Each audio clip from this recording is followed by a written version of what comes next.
Oi anh, em có đi tìm bác à bên mà. Ôi, à sang, oi anh, em có đi tìm bác à bên mà.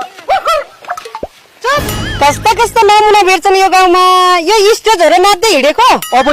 यो त मेरो लागि stage जस्तै हो म घरको धुरीमा नाचौँ कि छतमा नाचौँ कि बाटो बाटो नाच्दै हिँड्छौँ कि तपाईँ बिचमा बोल्ने को त जसुकै नाच हामीलाई कुनै मतलब भएन तर हाम्रो बाटो छेकेर नाच्नु भएन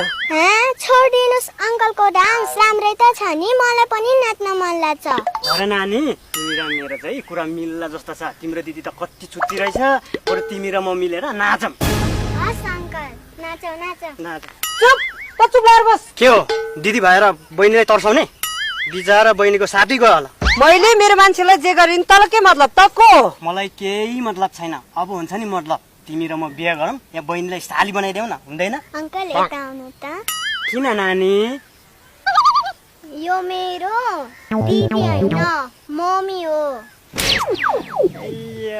करा रहेछ अङ्कल हिँड्नु मम्मी आमा चाहिँ करा भनेको त छोरी छन् मा करा रहेछ पड्काइहाल्यो नि गालामा